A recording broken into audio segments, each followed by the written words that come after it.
Hello guys, সবাই ভালো আছেন? আমিও আলহামদুলিল্লাহ ভালো। তো আজকে বালিগড়ি বাজারে বিরাট ফুটবল খেলার আয়োজন করা হয়েছে।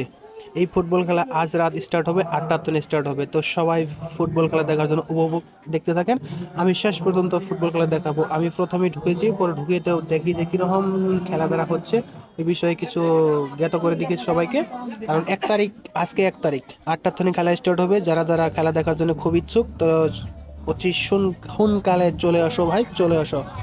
কারণ প্রথম টিকিট 100, দ্বিতীয় টিকিট 50 টাকা। কারণ টিকিট ছাড়া তো খেলা দেখা যাবে না। কারণ এত কষ্ট করে যদি টিকিটের ব্যবস্থা করেছে, খেলা তো ভালোই হবে। কারণ ফাঁকের ফাঁকের টিম আসবে, তো সবাই চলে আসো খেলা দেখার জন্য। তো আমিও আসি, তোমাদের দেখাবো। আসসালামু আলাইকুম।